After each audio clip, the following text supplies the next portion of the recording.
ছেলেকে ডাক্তার দেখাতে গিয়ে এত ব্যস্ততার মধ্যে আমাদের স্পেশাল মুহূর্তের ভিডিওটা তোমাদের সাথে শেয়ার করতে একদম ভুলেই গেছিলাম। হ্যাঁ, আমার ছেলের জন্মদিনের রাতের ছোট্ট একটা ঘরোয়া অনুষ্ঠানের ভিডিওটা তোমাদের সাথে শেয়ার করতে একদমই ভুলে গেছিলাম। তো আজকে নিয়ে চলে এলাম। ভিডিও অনুষ্ঠানটা খুবই ছোটোখাটো, তবুও মন থেকে চাইছিলাম যে খুব সুন্দর করে ডেকোরেট করে অনুষ্ঠানটা এবার। আর একটা জিনিস জানো কি, মন থেকে কোনো জিনিস চাইলে সেই কাজ কোনো দিনও বিফলে যায় না। তাই আমরা সবাই লেগে পড়েছিলাম বিকালবেলা থেকে ঘরটাকে পুরো না, যেখানটায় কেক কাটিং অনুষ্ঠানটা করব ওই জায়গাটাকে সুন্দর করে সাজানো। আর বাচ্চারা সবাই কিন্তু চলে এসছে, ওরা আমার ছেলের সাথে খেলাধুলা করছিল। আর হ্যাঁ, বাচ্চারা বলতে আমার কাছে যারা পড়তে আসে ওই কয়েকজনকেই শুধুমাত্র ডেকেছিলাম।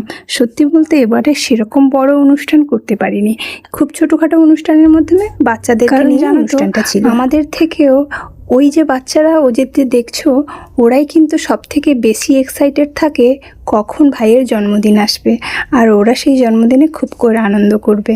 জানো, প্রথম বছর যখন জন্মদিন পালন করেছিলাম বেশ আনন্দ হয়েছিল, আর ওদের সকলকে দুবেলা খাইয়েছিলাম। কিন্তু তারপরের বছর থেকে পরিস্থিতি খারাপ, আমার ছেলের অসুখ তো লেগেই থাকে, সেই জন্য খুব ভালোভাবে অনুষ্ঠান করতে পারিনি।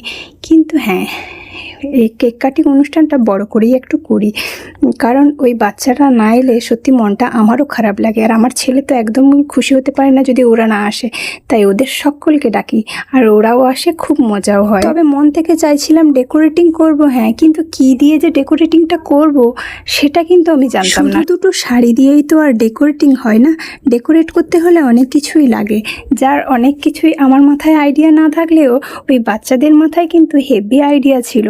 আর ওরাই আমাকে আইডিয়া দিল যে এর সাথে আমি টুনি বাল্ব বা ডিজে লাইট যদি ব্যবহার করি বেশ সুন্দরভাবে হয়। আর সত্যি খুব সুন্দরই হয়েছে। ঠিক কতটা সুন্দর হয়েছে সেটা তো তোমরা দেখতেই পেলে। লাইট অফ করার পর যেন সত্যি একটা হোটেলে বা কোনো রেস্টুরেন্টে বড় করেই অনুষ্ঠানটা হচ্ছিল বলে মনে হচ্ছে। আমার তো তাই মনে হচ্ছে, জানি তোমাদের তা মনে হবে না। তবু সবাই একে একে আশীর্বাদটা করে নিয়েছিলাম। দুপুরে এই সমস্ত ব্যবস্থা করিনি, কারণ দুপুরে বাচ্চারা থাকবে না, আর ওরা থাকলে এইসব হলে ওরাও একটু দেখে আনন্দ পাবে। তাই দুপুরে এর কোনো ব্যবস্থাই করিনি, কারণ দুপুরে আমি পায়েসও করিনি। রাত্রিবেলায় সব কিছু ব্যবস্থা রেখেছিলাম, দুপুরে শুধু ওর পছন্দের কয়েকটা রান্নাবান্না করেছিলাম, সেটা তো তোমাদের সাথে আগেই শেয়ার করে দিয়েছি। একে একে কিন্তু সবাই আমরা আশীর্বাদটা সেরে নিলাম, এবং আমার কাছে যারা পড়ে, ওর থেকে যারা বড়রা, তারাও কিন্তু সবাই আশীর্বাদ করেছিল। আর জন্মদিনে আশীর্বাদ করাটাই তো মেন উপলক্ষ। আমাদের কাছে আশীর্বাদটা বড় হলে কি হবে, আমার ছেলের কাছে মেন অ্যাট্রাকশন হচ্ছে কেক কাটিং। আর কেক কাটিংয়ের সময় ওর মুখের হাসিটা দেখে বুঝেই গেছো যে কেক কাটিং করতে ও কতটা মজা পায়। আর সত্যি সারা বছরটাই ও অপেক্ষা করে থাকে কখন ওর জন্মদিন আসবে আর কেক কাটিং করবে, এবং সবার সাথে ভাগ করে কেক খাবে, পায়েস খাবে, সবাইকে খেতে দেবে। সত্যি ও অনেক উৎসাহ হয়ে থাকে, বারবার প্রত্যেক বছর আমাকে জিজ্ঞেস করে, মা আমার জন্মদিনটা কবে আসবে আর কতদিন বাকি আছে। তো দেখো, ফাইনালি ওরা কিন্তু ওকে ছোট্ট একটা গিফটও দিয়েছে। ছোট্ট না, অনেক বড় গিফট, যেটা ও সত্যি অনেক অনেক অনেক খুশি হয়েছে ওটা পেয়ে।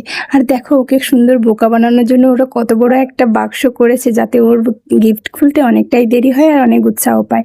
আর গিফটটা সত্যি অনেক অনেক অনেক সুন্দর হয়েছে। তো এর ভেতরে কি আছে তোমরা গেস করতে থাকো, ততক্ষণে আমি বলেই দিচ্ছি। এর ভেতরে খাতা, পেন্সিল, রাবার ছিল। যেহেতু ও আঁকা ক্লাসে যায়, তাই ওরা সবাই ও আঁকার জন্য সব কিছু দিয়েছিল। তো কেমন হলো ভিডিওটা জানিও, আর আমার ছেলেকে সবাই প্রাণ ভরে আশীর্বাদ করে যেতে ভুলে যেও না। আর হ্যাঁ, নেক্সট ভিডিও দেখতে অবশ্যই আমার পেজটাকে ফলো করে দিতে ভুলে যেও না। টাটা গাইস, দেখা হচ্ছে নেক্সট ভিডিওতে।